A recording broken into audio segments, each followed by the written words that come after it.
Hello friends, स्वागत है आप लोग का हमारे यूट्यूब चैनल अस्टा ऑनलाइन क्लासेस में। आज के इस वीडियो में हम बिहार बोर्ड मैट्रिक एग्ज़ाम 2025 के लिए आपका जो है साइंस के 20 ऑब्जेक्टिव क्वेश्चन को लेकर आए हुए हैं। इस वीडियो में हम चूँकि इन सारे प्रश्नों को हम आपके जो है आंसर के साथ साथ ही एक्सप्लेन करके हर एक क्वेश्चन को बताएंगे। तो चलिए शुरू करते हैं आज के इस वीडियो को, जिसमें आपके साइंस का ऑल चैप्टर से ऑब्जेक्टिव दिए हुए हैं और एक क्वेश्चन आपके एग्ज़ाम में जो है बार बार पूछे गए हैं।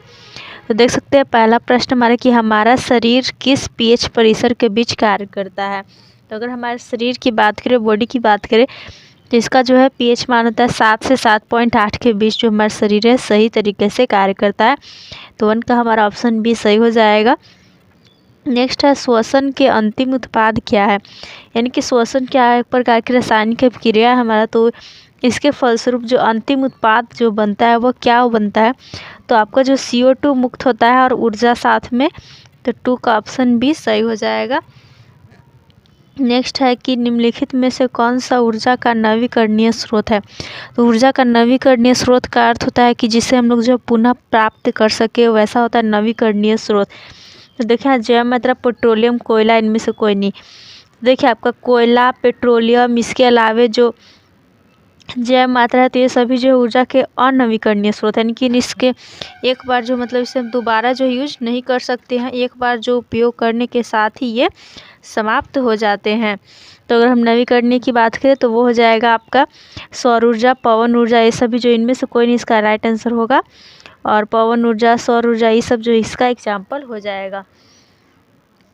अब अगला है कि किसी विद्युत धारावाही चालक तार द्वारा उत्पन्न चुंबकीय क्षेत्र की दिशा निर्धारित करने के लिए कौन सहायक है।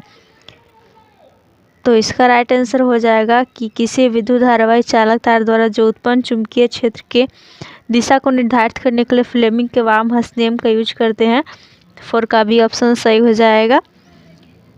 नेक्स्ट आपका पूछा जा रहा है निर्वात में प्रकाश की चाल। तो काफ़ी इजी प्रश्न है। निर्वात में प्रकाश की चाल हो जाती है 3 × 10⁸ मीटर पर सेकंड। तो इसका ऑप्शन सी सही हो जाएगा। अब नेक्स्ट क्वेश्चन यहाँ पर कि विकास के आधार पर निम्नलिखित में से किसका जो शारीरिक अभिकल्प है वह उत्तम है।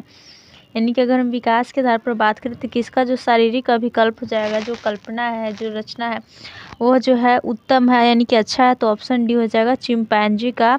ये जीवाणु, मछली और मकड़ी में से देखो तो चिंपैंजी का राइट आंसर हो जाएगा। नेक्स्ट है एल्किनो का सामान्य सूत्र क्या हो जाएगा। तो एल्किन यहाँ पर दिया हुआ है, साफ साफ देख सकते हैं। तो एल्किन का सूत्र हो जाता है आपका CnH2n। तो इसलिए ऑप्शन ए सही हो जाएगा। इसके अलावा CnH2n+2 यह जो है एल्केन का सूत्र हो जाता है, और CnH2n-2 यह जो है एल्काइन का सूत्र हो जाता है। अब नेक्स्ट है एसिटिक अम्ल का तनु विलयन के बारे में कौन सा अवलोकन सत्य है। यानी एसिटिक अम्ल के तनु विलयन के बारे में इसमें से कौन सा जो दिया हुआ ऑप्शन है यह सही है हो जाएगा।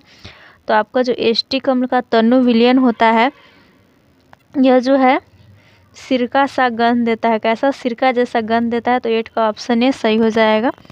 नेक्स्ट है निम्नलिखित प्रकाश के रंगों में से किस रंग का अपवर्तनांक अधिक होता है।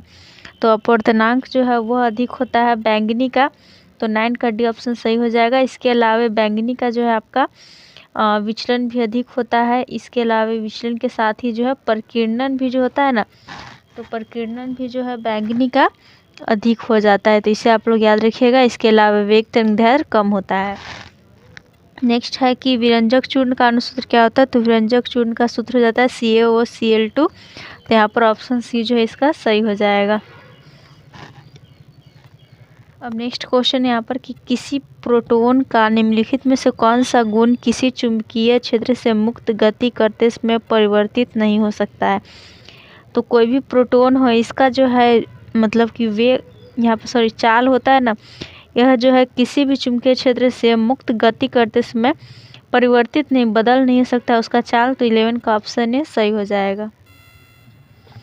नेक्स्ट यहाँ पर किसी चालक की वैद्युत प्रतिरोधकता किस पर निर्भर करती है। तो यानी कि प्रतिरोधकता की यहाँ पर बात की गई, जो कि प्रतिरोध का जो उल्टा होता है, यानी कि 1/r प्रतिरोधकता हो जाता है आपका। तो यह किस पर निर्भर करता है, तो यह निर्भर करता है इनमें से सभी पर, यानी कि चालक की लंबाई पर, चालक के अनुप्रस्थ काट के क्षेत्रफल पर और चालक के पदार्थ की प्रकृति पर। तो ऑप्शन डी जो है 12 का राइट हो जाएगा।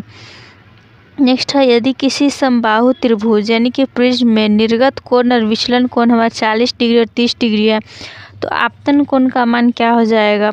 तो आपतन कोण का यहाँ पर मान हो जाएगा 40 डिग्री। तो ठीक है, 13 का ऑप्शन ये सही हो जाएगा। नेक्स्ट है, कोई तत्व हमारा X जो है HCl2 सूत्र का एक क्लोराइड बनाता है, जो कि एक ठोस है और उसका गलनांक भी उच्च है। तो आवर्त सारणी में यह तत्व जो है दिए गए किस तत्व के वर्ग समूह के अंतर्गत होगा। यानी कि जो हमारा X ये है वो कौन सा तत्व होगा जो कि क्लोराइड बनाता है, ठोस और गलनांक भी इसका उच्च है। तो आपको बता दिया जो तत्व है आपका मैग्नीशियम हो जाएगा, यानी कि Mg हो जाएगा, जो कि MgCl2 बनाएगा और इसका गलनांक भी जो उच्च हो जाता है। 14 का जो है बी ऑप्शन सही हो जाएगा। नेक्स्ट है, नाइट्रोजन के द्विपरमाणु कणों में कैसा बंध होगा। तो आपको मालूम होना चाहिए कि नाइट्रोजन जो है जो N2 होता है, यह नाइट्रोजन के बीच 3 बॉन्ड बनकर जो है N2 यानी कि जो द्विपरमाणु कणों की बात की गई है, इसी की बात की गई है। तो इसमें देख लीजिए कैसा बंध होगा, कितने बॉन्ड है, 1 2 3, त्रिया बंध होगा। तो 15 का सी ऑप्शन सही हो जाएगा। नेक्स्ट यहाँ पर कि निम्नलिखित में कौन वायरस संक्रमित रोग है। यानी कि वायरस यानी कि विषाणु से होने वाला रोग की यहाँ पर बात की जा रही है। तो आपका गोनेरिया है, HIV एड्स है, सिफिलिस है, इनमें से कोई नहीं। तो वायरस संक्रमित रोग की अगर हम बात करें कि जो होता है आपका विषाणु से, वो हो जाएगा HIV एड्स। तो 16 का ऑप्शन सी जो है वह सही हो जाएगा। नेक्स्ट है, ग्लूकोज के इसका फुल फॉर्म याद रखिएगा HIV एड्स का, जो कि होता है इम्यूनोडिफिशियंसी वायरस, और एड्स का हो जाता है एक्वायर्ड इम्यूनोडिफिशियंसी सिंड्रोम। नेक्स्ट आपका ग्लूकोज में कार्बन की कितने अणु है। तो ग्लूकोज का सिंपली आप सूत्र लिख लीजिए, C6H12O6 हो जाता है। तो यहाँ पर देख सकते हैं कार्बन है, कार्बन कितने अणु है, 6 अणु है। तो ऑप्शन डी इसका जो है 17 का सही हो जाएगा। नेक्स्ट है, अब कि कौन सी गैस उत्सर्जित होगी जब धातुएं जल के साथ अभिक्रिया करेंगी। तो जब धातुएं जो है जल के साथ अभिक्रिया करती है तो हाइड्रोजन गैस जो है निकलता है बाहर। तो 18 का ऑप्शन सी सही हो जाएगा। नेक्स्ट है कि 1 कूलम विद्युत आवेश कितने इलेक्ट्रॉनों में समाय आवेश के तुल्य होता है। तो 1 कूलम विद्युत आवेश इज इक्वल टू कितना, मतलब कि आवेश हो जाता है। तो ये हमारा राइट आंसर हो जाएगा 1.6 × 10⁻18। तो ऑप्शन ए जो है इसका सही हो जाएगा, सॉरी 6 × 10⁻18 हो जाएगा।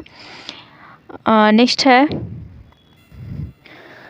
कर्नाटक में जल संग्रहण स्थान को क्या कहा जाता है। यानी कि कर्नाटक में जल को जमा किया जाता है, इस स्थान को क्या कहा जाता है। तो इसे कहा जाता है एरिस। क्या कहते हैं, एरिस कहते हैं, याद रखिएगा। इसका ऑप्शन ए सही हो जाएगा। इसका हो जाएगा 1 कूलम विद्युत आवेश, यह जो है क्या हो जाएगा यहाँ पर 6 × 10⁻18।